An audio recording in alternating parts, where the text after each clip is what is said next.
special good morning to our listeners of Classic Radio 105.5, 105.9. Good Thursday morning. Those of you viewing GBN TV, Channel 7, Channel 11, or Channel 20, good morning to you also, and welcome to an edition of To The Point. Before I move on, let me say good morning to my social media audience also. Those of you via the YouTube channel, the Facebook page, good morning and welcome. Special program this morning, folks. Here, usually on Thursdays, you know, we do entertain the, of course, various departments of the Royal Grenada Police Force. And this morning, joining us, of course, we do have a representative from the Royal Grenada Police Force, the Special Victims Unit, along with the, of course, representatives from the Grenada Planned Parenthood Association, and also from the Canada Fund for Local Initiative with us this morning also. I'm going to let everyone introduce themselves. I'm bad with names, so I'm going to let everyone introduce themselves individually. Let's kick it off, of course. Let's go to, our Zoom this morning before I actually introduce those within the studio department, in studio with me this morning. Let's go over to, of course, the Canada Fund for Local Initiative. Good morning to you, Mom, and how are you this morning? I don't want to mess up with your name, so I'm going to let you take the orders. Good morning, and thanks so much for having us this morning. My name is Miriam Van Nee, and I am the political counselor at the High Commission of Canada to Barbados and the Eastern Caribbean. So, hello from my home office. It is Independence Day in Barbados, but I'm really happy to be joining you all in Grenada. Thank you so much for being with us this morning. And, of course, I know Dr. Tonya, of course, Frame, but I'm still going to let you make an introduction this morning. Go right ahead. Good morning to you and your listeners. I am Dr. Tonya Frame. I'm an assistant professor at St. George's University and the president of the board of the Grenada Planned Parenthood Association. All right. And we have with us this morning representing the, of course, the Special Victim Unit. We have, of course, Detective Francis. Detective Francis, good morning. Welcome. Good morning. Thank you for having me. All right. And also we have, of course, Shirley and Edwards O'Neill with us this morning. Mr. O'Neill, good morning and welcome also. Good morning. Welcome, everyone. Thank you so much for having me, and I'm representing Child Protection Authority. Welcome, everyone. So we have a bit of a packed studio with us this morning. I hope we can get, of course, the program rolling off this morning in a way that we can get the information that we wish to share. Hope we get it off this morning. Now, let's go over what again to, of course, Miriam. Hope I can get, I'm really bad with names, so forgive me if I mess up with your names. Forgive me a whole lot for that. Let's kick it off with you this morning. Now, the CFLI. Who they are, for starts, and what they do, and the importance of the funding, if we can see that for starts this morning. Yeah, thanks so much for that question. So the Canada Fund for Local Initiatives is from the Government of Canada. So we do a lot of work in Grenada with big organizations, you know, Caribbean Development Bank projects with UN agencies, and things like that. But the Government of Canada recognizes how important civil society is to delivering services to the community, to making change at the community level. And so we have this Canada Fund for Local Initiatives, which is really small-scale funding that we hope has a big impact. So it's a fund that we deliver in 4 countries across the Eastern Caribbean, and Grenada is one of those. And it's up to about 50,000 Canadian dollars per year. And we reach out to civil society organizations across Grenada on an annual basis, asking for proposals that respond to different priorities, and looking at how we can support them. So it's a really close partnership, and we at the High Commission my program really enjoys this Canada Fund because we get to work so closely with different organizations on the ground, like Grenada Planned Parenthood, which has been a partner of ours for a couple of years. All right, great to know that. Now, who's going to define for me the GDV? Gender-based violence. Yes, you know. Yeah. Or the definition of GDV. Definition of, that's a big one. So I will note that we are currently in the 16 days of activism against gender-based violence, and that's an international campaign for everyone to get involved with and speak out and take action against gender-based violence. So gender-based violence can affect anyone. It is violence that is carried out because of an individual's gender. So the violence is related to the fact that the gender expression of that individual. So that's a really sort of official definition, but I think Dr. Frame might be able to explain it better for the Grenadian population. Yeah, probably should. Of course, Dr. Frame would definitely give us an overview of of course, gender-based violence in Grenada and even worldwide. If you can give us a bit of a overview on that. So, good morning again. And Miriam is correct. Gender-based violence is really violence that happens to a person because of their gender. Something about their gender sort of triggers the violence that occurs against them. And essentially, women bears the brunt of gender-based violence, not just in Grenada, but globally. 1 in 3 women worldwide experience intimate partner violence. And in the Caribbean, we see instances where the statistics is even much higher than 1 in 3. So it really is a major problem. Some of the most common forms of gender-based violence is physical and sexual violence or sexual abuse, as we say, but also we see a lot of instances of emotional violence that happens. So, the demeaning of a woman or a girl, dressing them down and, talking down to them and making them feel like they're worthless. Right? Making them feel like they're less than, they're not worthy, right? And that takes a huge emotional toll on women and has serious consequences as well. There's also economic violence that women experience because women are often experiencing higher cases of poverty. We have a lot of, in Grenada, we have primarily female-headed households. And so when you have poor women who are not working or they're underemployed, the jobs that they have, the salaries are, it's insufficient really to meet their basic needs, to be able to send their children to school, to put food on the table, that sort of thing. There is a reliance on men for income, right? And that puts women in a very sort of precarious position financially and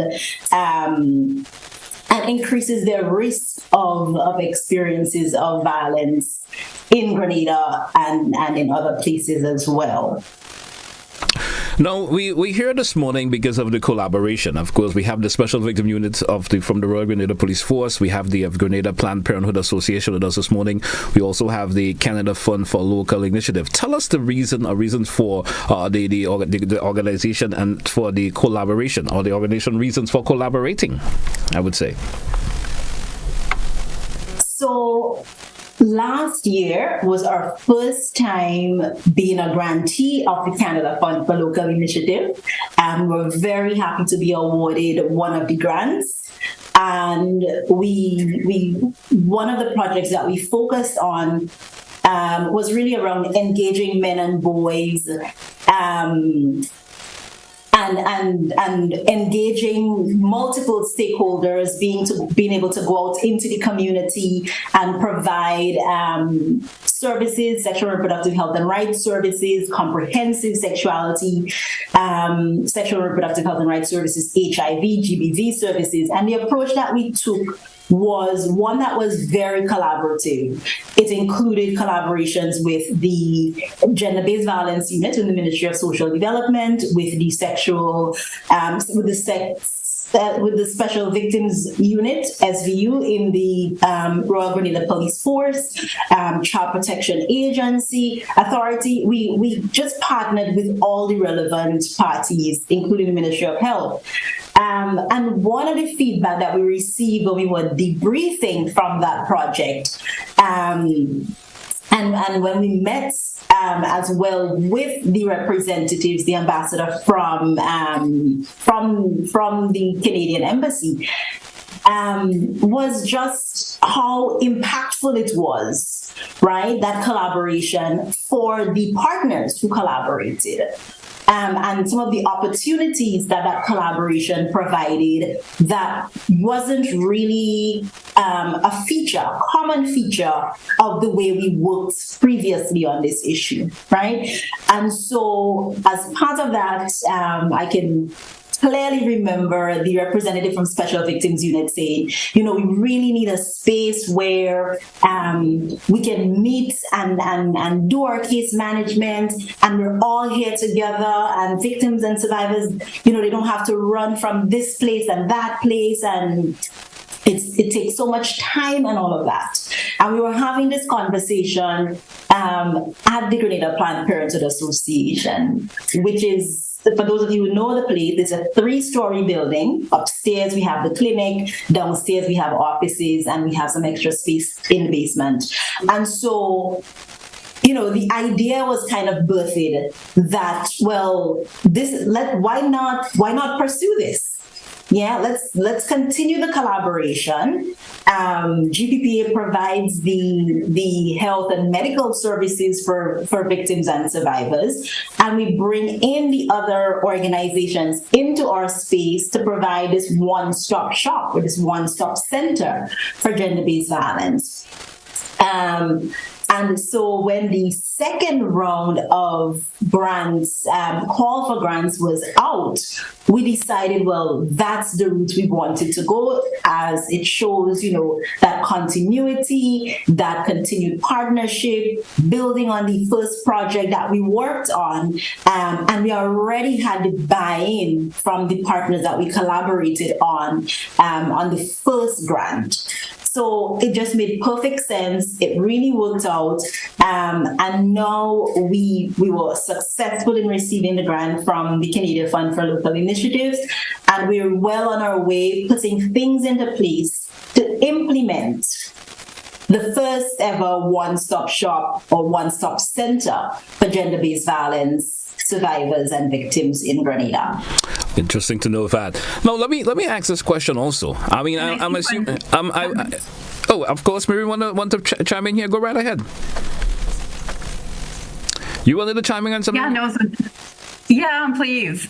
Just on the subject of collaboration, that's something that the Canada Fund works to do. So we're really here to stand behind civil society organizations and the projects that they want to do to help, provide a service for the community and make that change in the community. So the collaboration we think is really important, and Canada also thinks it's great if that collaboration extends beyond. So you have, again, Planned Parenthood Grenada working with Special Victims Unit and others. And so that's a really important part of what the Canada Fund wants to do, to see that collaboration across society so that everyone is involved, and everyone has access to those services and is able to move something forward together. All right. Maybe I should also ask this question too. I mean, what programs are your organization involving to reduce gender-based violence? Anyone going to chime in on this question?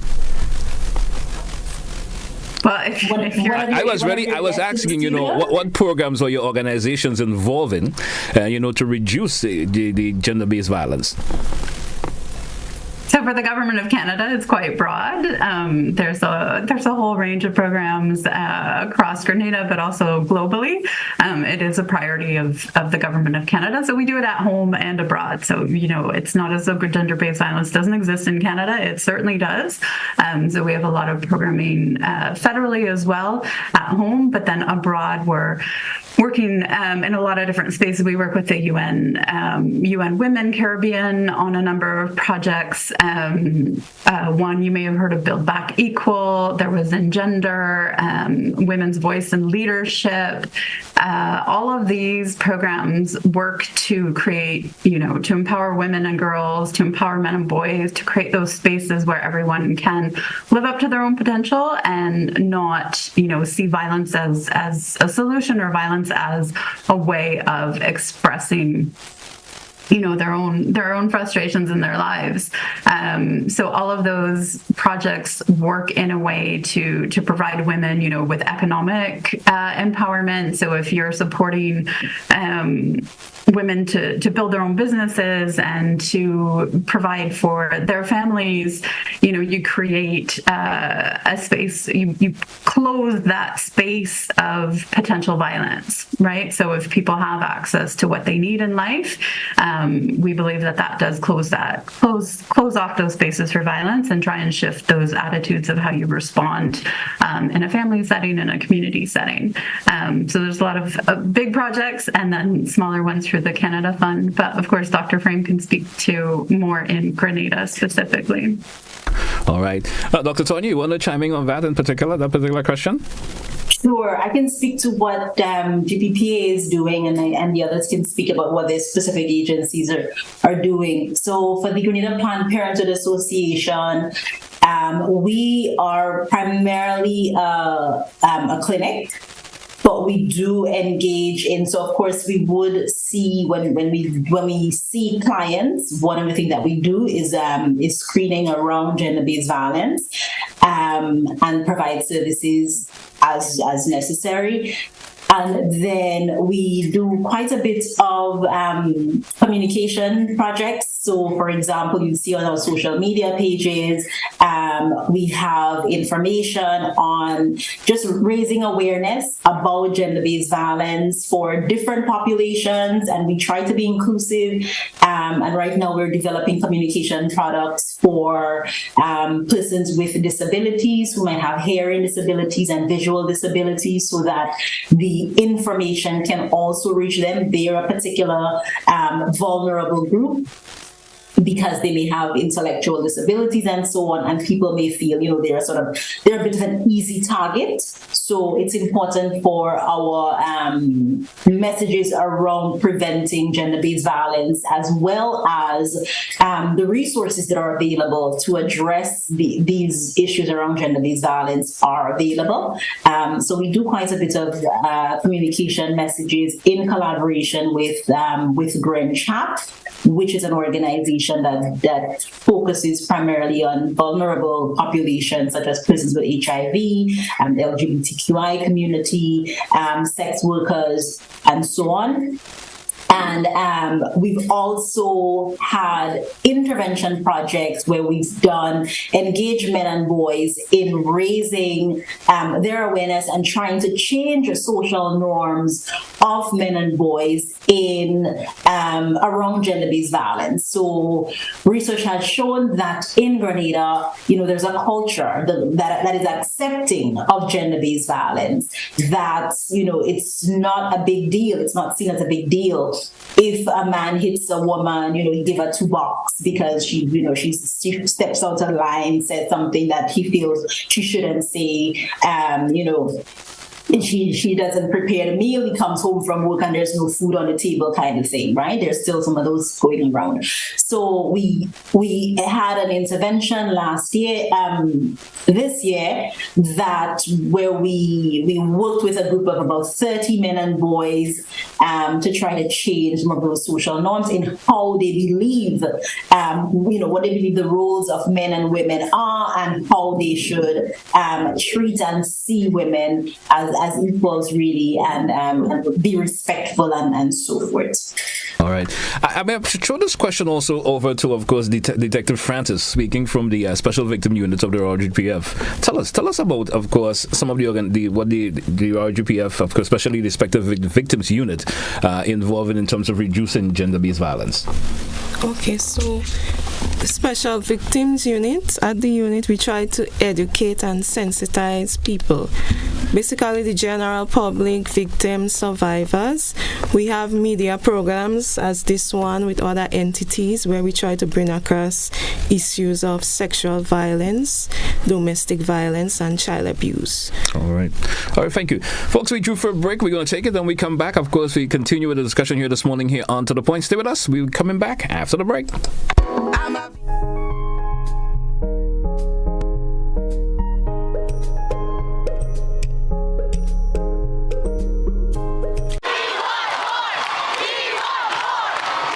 For a limited time, the NLA has dropped all of the 2X balls from the multi-X draw. This means that you, our valuable players, have greater chances of multiplying your winnings up to 5 times more in our 2X drop promotion. Yay! And that's not all. As an additional bonus, there will be fewer free play or FP balls to draw from too. Now you have more reasons to add multi-X to your playway bets. So, value your dreams, win your way, and multiply your winnings up to 5 times more in the NLA's 2X Dropped promotion. This promotion is extended to Saturday, December 30th, 2023. Must be 18 years or older to play. NLA, making your dreams come true.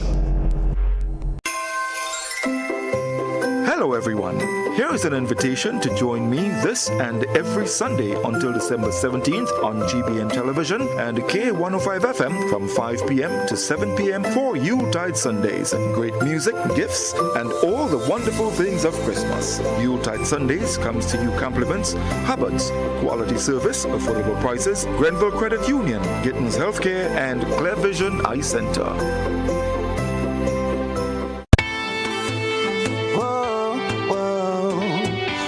The box we say, yeah, yeah. GBN we say, arts and culture living, yeah. Rock the box we say, I'm telling you, rock the box, rock the box, rock the box we say. I'm telling you, rock the box, rock the box, rock the box we say. We'll be jamming here on a Thursday. I want you to control your anger. There's a way to feel better. That's one thing to remember. No matter where you are, you can be a star. Stop and take a deep breath and relax yourself. Take another deep breath and relax it, and relax it. Eliminate violence.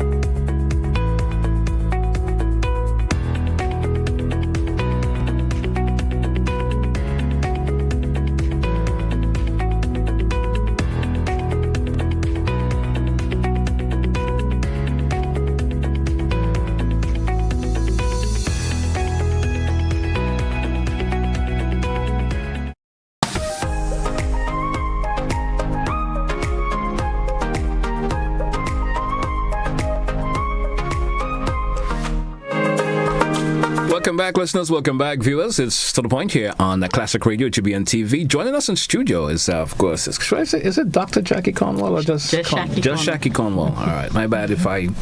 Good morning to you and welcome for joining us this morning. How are you this morning? I'm doing really good. Thank you so much for having me. All right. Well, welcome. Of course, we had started off the conversation. We have been speaking a whole lot about, of course, the CFLI and of their participation, of course, in the collaboration that they're having with, of course, the Grenada Planned Parenthood Association, of course, Special Victim Unit from the Royal Grenada Police Force, and of course the Child Protection Authority. No, we didn't get much saying from Miss Shirley this morning. Oh, Miss O'Neill, let me get it right, Miss O'Neill. I said I'm bad with names, so forgive me. No problem, I'm bad with names.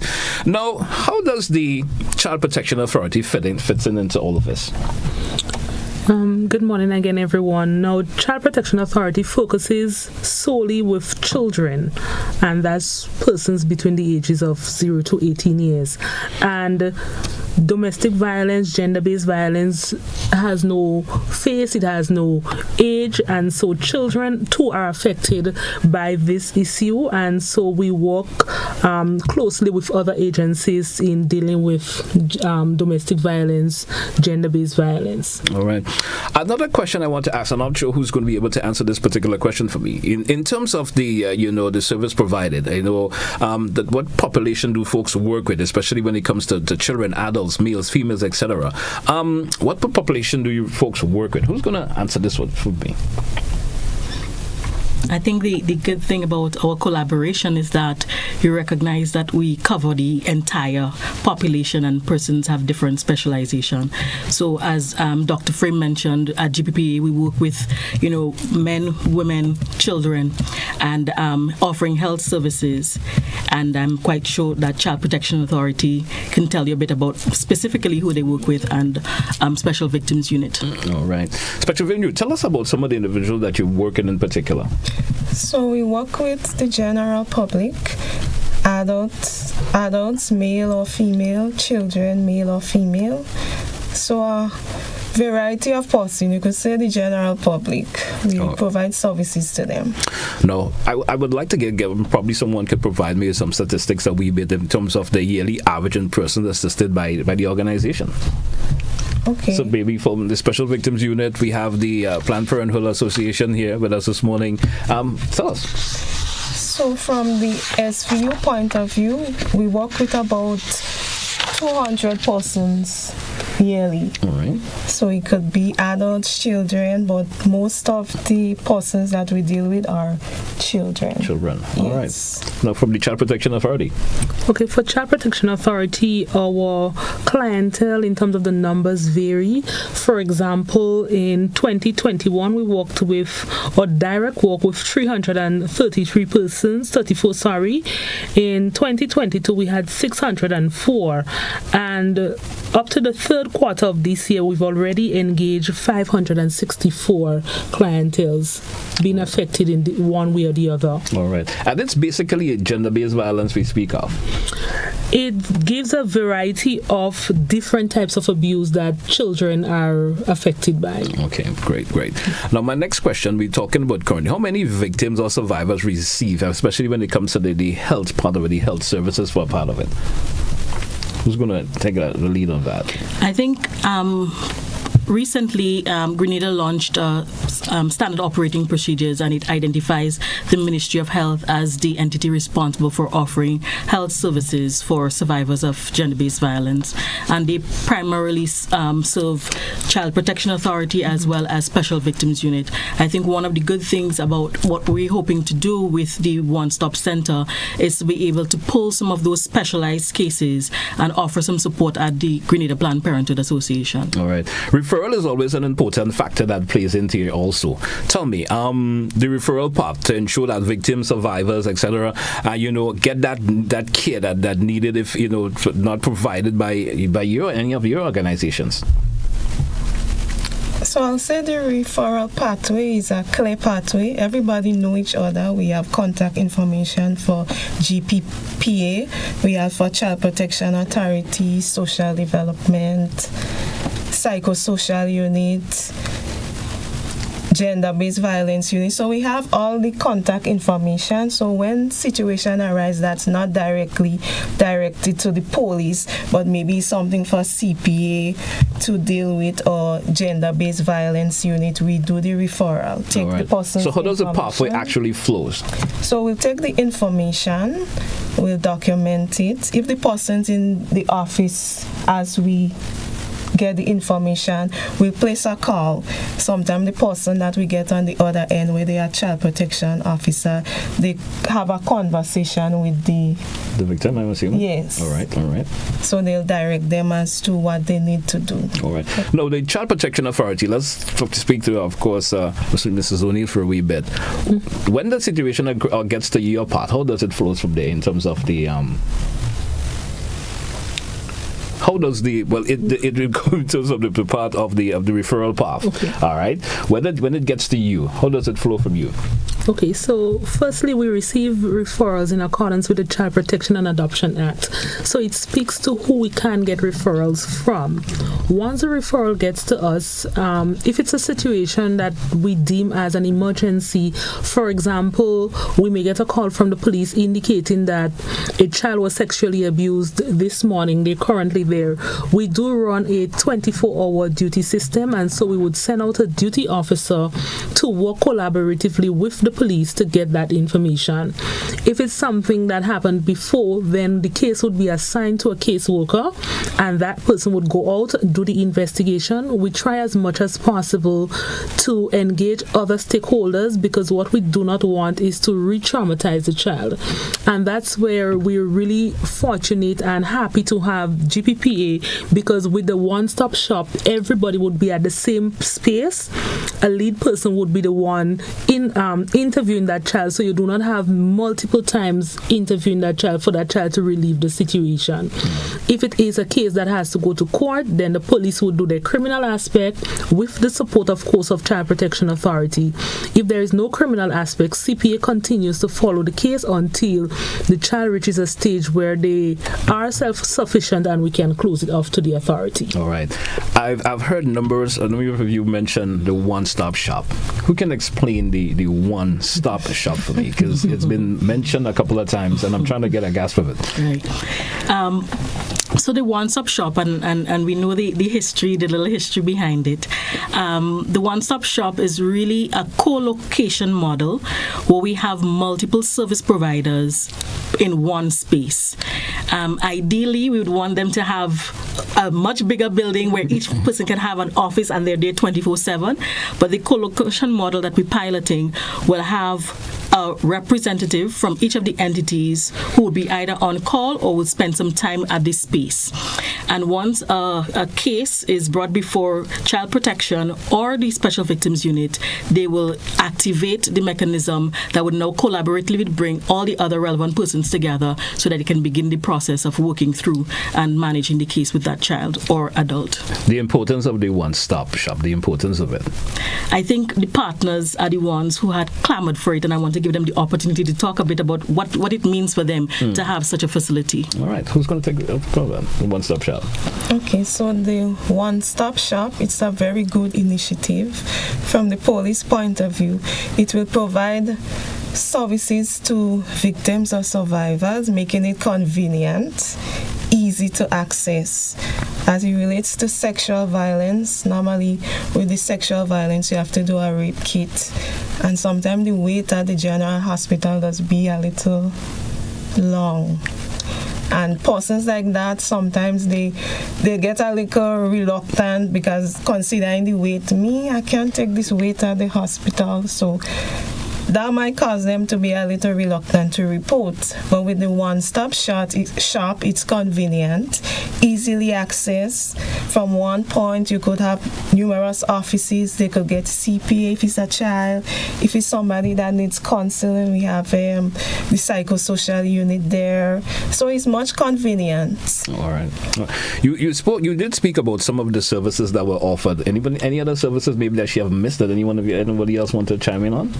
As it relates to the one-stop center. The one-stop shop, yes. So the one-stop center, we have a partners advisory committee that has to do with the different entities who are collaborating, and that's we have in person Child Protection Authority, Special Victims Unit, Ministry of Social Development, and Ministry of Health. And so what is going to happen in that collaboration is that each of these entities will, in the form of the representative, will offer the services that that particular entity offers. So, for example, if the Special Victims Unit officer is there, they're able to take the case and carry it through almost as if the person would have made a report directly to the Special Victims Unit. Right. And so all these services that Special Victims Unit offer will be available to that person.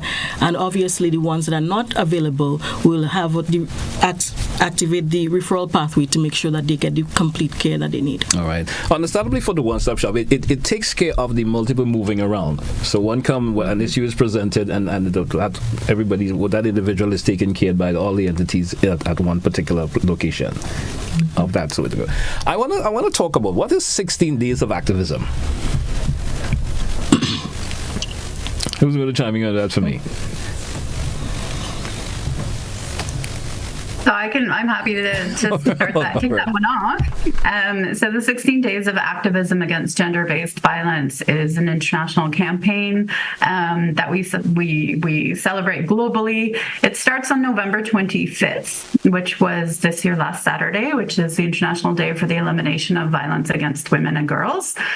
And then it continues throughout 16 days, and it ends on December 10th, which is Human Rights Day. So an international celebration of or commemoration of human rights. And during those 16 days, people and organizations and countries across the world are invited to advocate for, activism against gender-based violence, to run activities, to raise awareness, and it really focuses on those 16 days. But we do like to talk about the 16 days and beyond, because obviously, we're not going to limit our actions to 16 days, but it is a moment in time every year to bring that awareness to gender-based violence. And so you will see there's a lot of organizations that are doing social media campaigns. The High Commissions of Canada in Barbados, Jamaica, Kingston, and Guyana have collaborated this year. We're doing it's hashtag Caribbean Men Can. So we've got a bunch of Caribbean men from our different countries who are doing videos and statements about the importance of men and boys working to end sexual and gender-based violence, for example. We're doing a regional panel with the University of the West Indies, so things like that. So it goes anything from social media to in-person activities, but really those important 16 days every year. And the color associated is orange, so sometimes you'll also see Orange the World, which some started with the United Nations.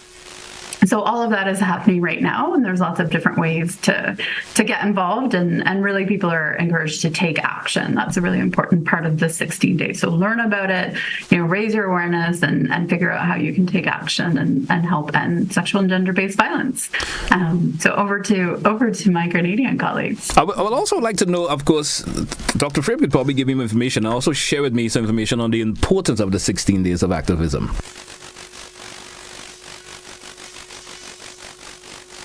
Dr. Frame, I think your microphone is off. Oh. Yes, I'd want to hand that one over to Shaki, because I think they're more on the ground with the activities for 16 days. But just to note that it's a critical period to just focus in, right, on raising awareness and just sort of amplifying the activism around gender-based violence. But I really want to just pass this one over to Shaki to talk about what might be happening on the ground for these 16 days. So, over to you. So for the 16 days of activism, through the kind support of CFLI, you would notice if you visit our Facebook page that we're posting, and Dr. Frame talked a bit about these social media campaigns that we do. And so we have these social media cards around messages that is really about amplifying and really helping people be more aware. One of the things that we traditionally did was on the day the Canadian massacre, we would have had placards of the names of women who died, and it was really about that moment of silence and recognizing that while we continue to live and the issue of gender-based violence continues, people have actually lost their lives, and really how to really pay attention to that and recognize that we are moving towards ending violence, and we haven't gotten to there yet, and we can't really stop. And so the importance is really about amplifying the voices of persons who are no longer there to cry out and until the violence ends. All right, interesting to know. Anyone want to chime in on that 16? If anybody also have a consult about it? We usually coordinate or collaborate with the Ministry of Social Development. So there are a number of activities that we would partner with our PR department, same as the other agencies. We would post public information to let persons know that, remember, girls, we also taking care of our girls. If our girls are hurt now, then when they transition into adulthood, then it becomes a replete ripple effect, and so we need to take care of our children, and so we would focus on children during this period. All right. Now let's talk a wee bit about what is expected with the impact of this particular collaboration. Of course, we have lost, of course, Miriam for a wee bit. I'm not sure the reason why. I'm not sure if it's a connection issue, but we have lost her for a wee bit. But what can we see about this, the greater collaboration in the future? Mm-hmm. Well, certainly for the One-Stop Center, the collaboration, we want to aspirationally move towards having justice involved in a QA. We know that at the moment we need some legislative actions to support it, and so we want to move towards it in terms of having the justice presence at the center, and just making sure that all the services that we're not forgetting any of the things that persons who are accessing gender-based violence services might need, and making sure that we're doing a complete, comprehensive offering. All right. You speak of access, and I wanted to chime in on a question on that just a wee bit. The one-stop center, somewhat of it was mentioned, but let's talk about what is how can the services be accessed? You say. Right. So once we've launched the program, the services can be accessed through Special Victims Unit, Child Protection Authority, all our partners.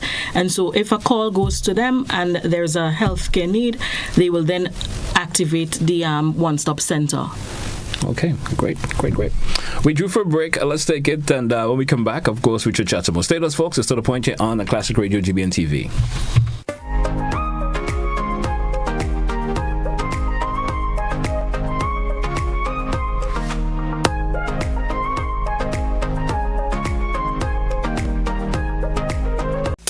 I want to control your anger. There's a way to feel better. That's one thing to remember. No matter where you are, you can be a star. Stop and take a deep breath and relax yourself. Take another deep breath and relax it. Eliminate violence.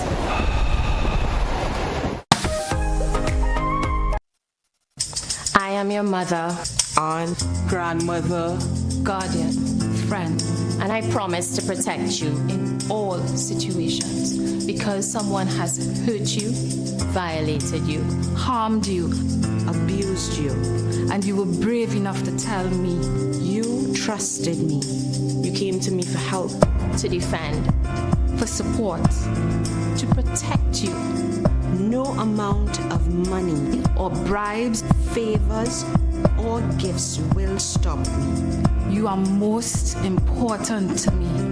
You are worth more to me than any material thing. I will do all in my power, in my heart, to make sure that you are taken care of and that justice is served and you thrive. Together, my daughter, my son, my child, we will live and love.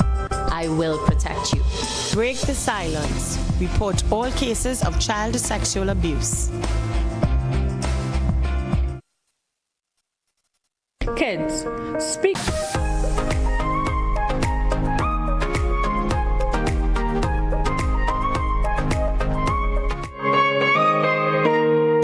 Welcome back, listeners. Welcome back, viewers, to The Point here on Classic Radio GBN TV. Good morning to my listeners and viewers via the social media platforms. Good morning once again, and welcome back to all of my guests. I feel a bit, fevered up a bit, myself and all the ladies around me, but it's all good. It's all good. Another question I want to throw, that it relates to the one-stop shop. There's always that issue of services that will be offered that maybe individuals may not know about. So we could probably talk about that. Yeah, I think so. The Grenada Planned Parenthood is traditionally known for a wide range of sexual reproductive health services. So we offer contraception, a wide range of contraception, and we're happy to announce that we were able to introduce long-acting reversible implants. Okay. And so as an addition to our methods that we offer to our clients, persons are very familiar with the injectables, the Depo-Vera and the shots. And so we have those as well. We offer STI screen, a wide range of STI screens, including HIV and AIDS. We also offer cancer screens, so women can get their PAPs done, as well as men can have the digital rectal exam and DSA, PSA. And so we cover and we support, in collaboration with the Cancer Society, a wide range of cancer screening. We also offer antenatal care for persons who have their babies or they're pregnant.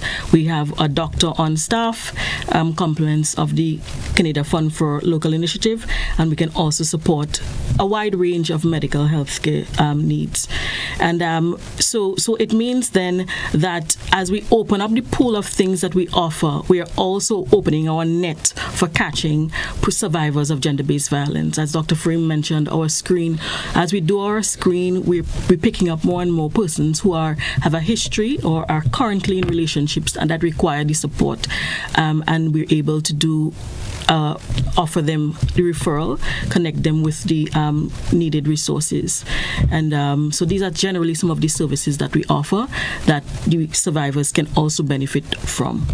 In all of the various organizations combined, how concerned is it, or the concern that is mostly raised about gender-based violence? Some of the concerns that are raised about gender-based violence. I'm not sure who would like to answer that particular question.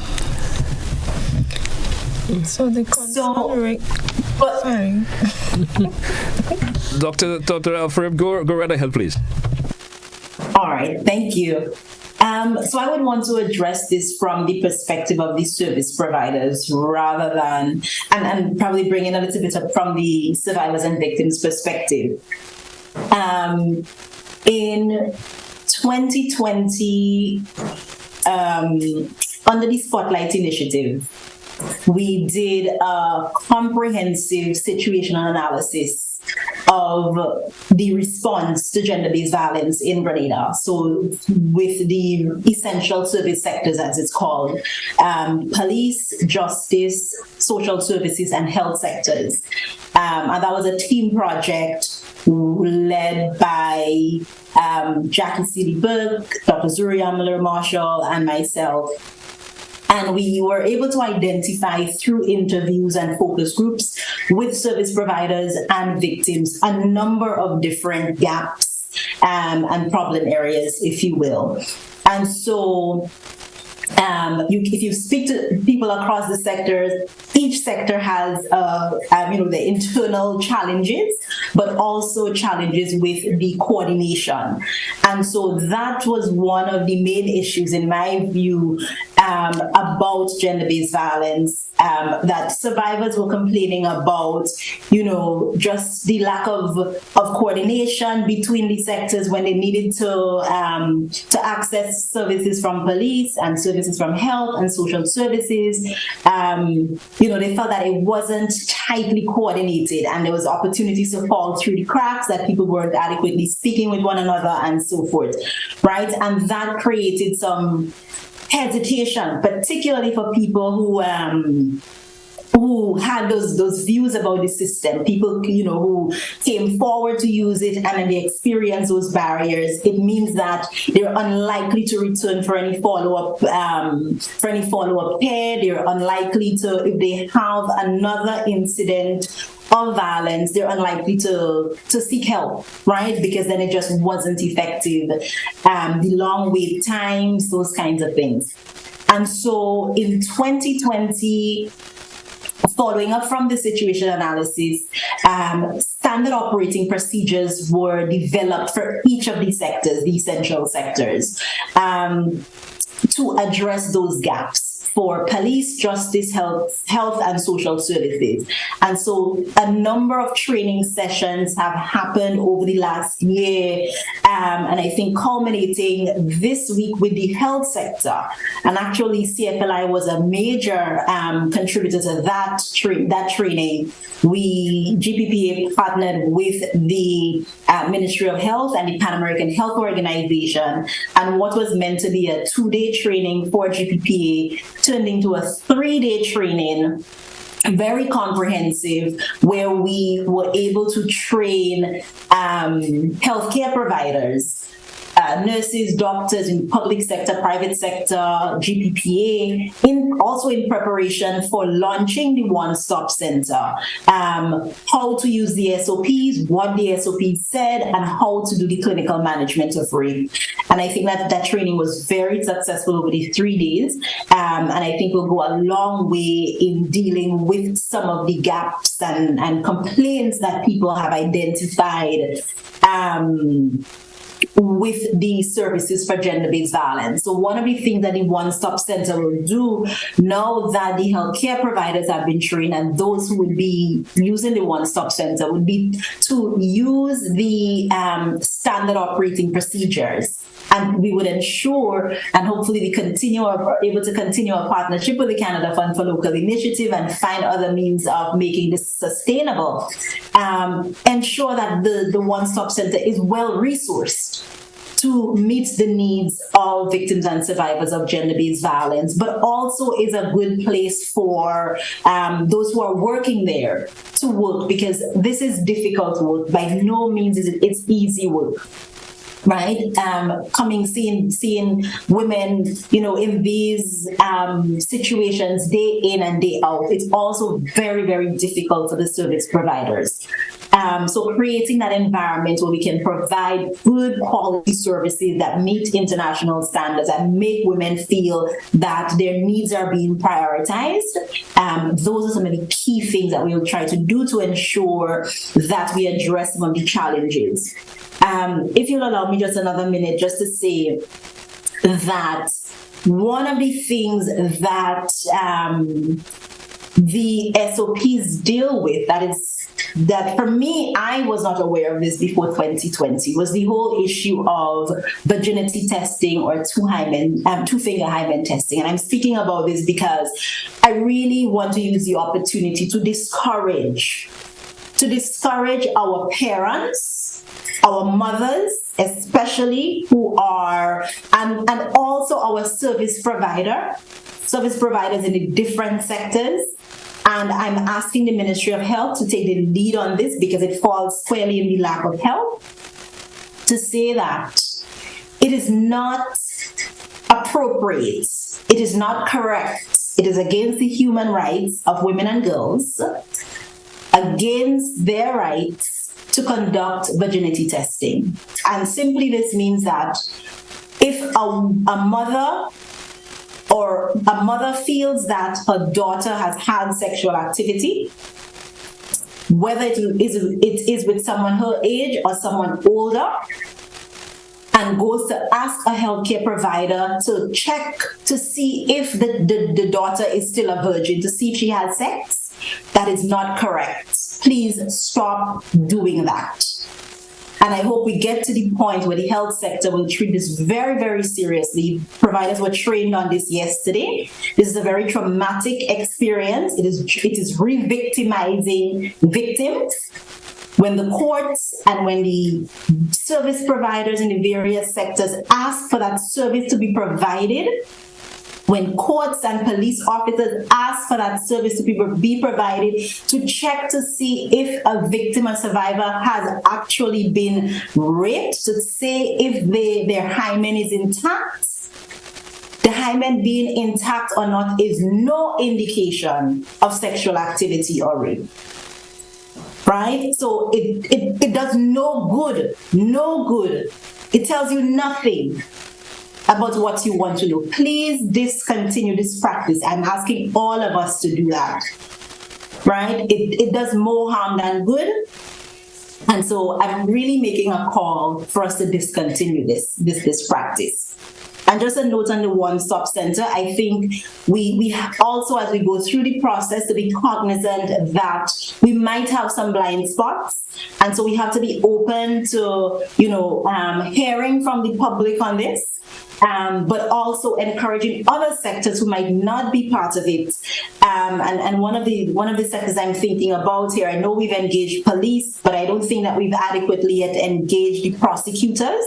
I think the prosecutors and the legal sector, they're really critical to this as well, because we can't leave out the legal components, right? Justice, access to justice is really critical for victims and survivors. So as we continue to develop this concept of the one-stop shop and prepare for the launch, I'm also encouraging us to be mindful of maybe some of the blind spots that we might have, and encourage, feedback from the public on this whole concept, because we want people to feel that this is theirs. This is our product, right?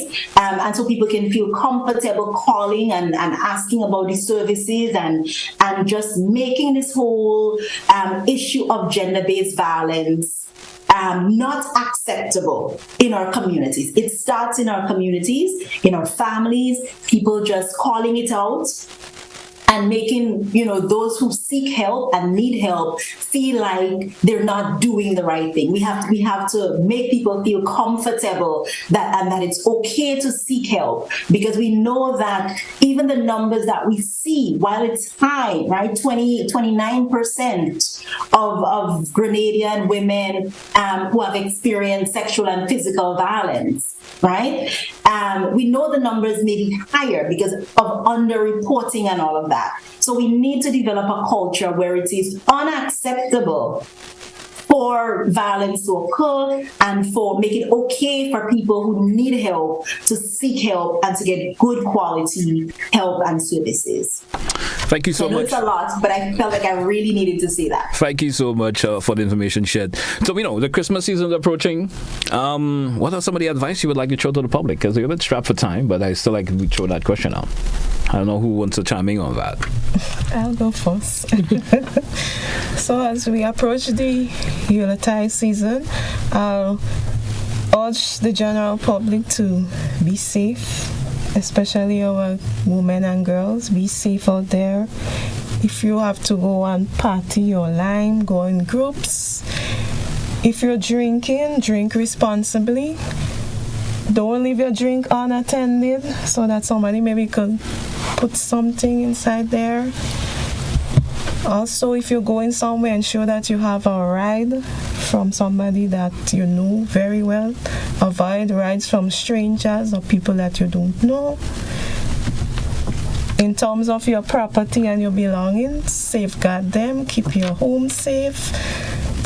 Turn off the lights or Christmas lights while you're sleeping. You never know, sometimes it could cause a fire or something. So in general, be safe. Be aware of your surroundings and protect yourself. All right. As it comes to children, parents, ask yourself, who are you leaving your children with as you go out this Christmas season? We're not saying that you're not to enjoy yourself, but take into consideration the persons that you're leaving your children with. Ensure that they're trusted, responsible persons. Ensure that you do not leave your children unattended at home, because this would cause our classification of neglect abandonment, and you can be legally charged for neglecting your children or abandoning your children. It can put them at risk. You may have fires, you may have different types of abuse taking place. So for the season, listen to your children, teach them skills on how they can protect themselves. If you do not have a responsible adult or person to care for your children, it doesn't mean that you have to go out. Bring them to children-friendly activities. Help them know that they need to also teach themselves to be safe. All right. Thank you. I think for me at the Grenada Planned Parenthood, it's really about recognizing that it's a season of gifts. And I like to encourage persons. Gifts come in different shapes and different size. And you get to decide what kind of gift you're going to have 9 months from now. And so feel free to visit the Grenada Planned Parenthood Association. We can help support those who want to have a gift in 9 months' time and those who don't want to have gifts in 9 months' time. And we can help support and have the counselors available to work with you and talk with you. All right. Of course, let's hear from Miriam. I hope I'm getting your name right. Forgive me once again if I get it all wrong, but good morning to you again. Any final comments for you in terms of the season? Let me get a final word in before we wrap up this morning. Practice makes perfect. So you can work on your name learning skill set. I would just say that, to the perpetrators, you can do better. So yes, it's really unfortunately that women and girls have to think about being safe and think about, what drinks they take and where they put their bags and things like that.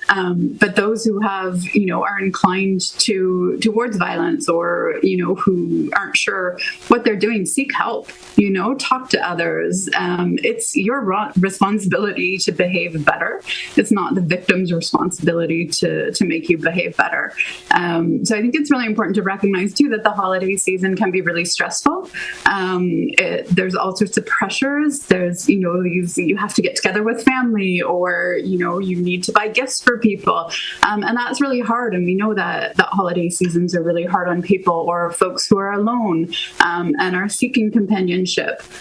So it's really important for individuals and persons to recognize that, to take care of themselves, to take care of one another, and to reach out if you feel like you're in distress or if you feel that it's difficult to deal with the upcoming season. And that goes for everyone, men and boys and women and girls. We all suffer from holiday stress and frustration. And what we want to do is move towards joy and hope and peace. And so I think that's really important to recognize as well. All right, thank you so much. Dr. Frayne, any closing words before we take a wrap for this morning? Just to say thank you to all the partners, to the Canada Fund for Local Initiative, and to GBN for accommodating us this morning, and to the listening public. And just to wish everyone a safe and happy holiday season, Christmas season for those who celebrate Christmas. And we look forward to seeing you after the holidays in, just good and healthy. Yeah. Thank you so much. Any closing word from anyone else in here before we take a wrap for today? That's it. Dr. Frame is a national hero, and someone should nominate her. So true. All right. So I'm assuming that's what we're going to take a wrap for today. I want to thank all you ladies for being with us this morning. It's definitely a pleasure hearing from all of you in terms of, especially with gender-based violence, because sometimes we don't know. There's lots happening and we just don't know about. Being a man myself, sometimes you hear of stories and then for some reason you put the less attention into it because you say we are men. You understand? And there are men who also get a little beat up. You know that, right? Anyway, I want to thank all the folks for being with us this morning. Thanks to our listeners and viewers. I know I've been getting some complaints from viewers and listeners who I didn't open up the lines this morning, but the conversation was just definitely needed to have within the studio this morning. So probably next time we could probably encourage open the line so we get other folks to chime in. And I know there are listeners and viewers who may have had questions they may have to ask. So apology for that. So thanks again for everyone and have a great day. Hey folks, that's how we take a wrap for today's program. Have yourself a good one, folks. Join us again for another edition of To The Point.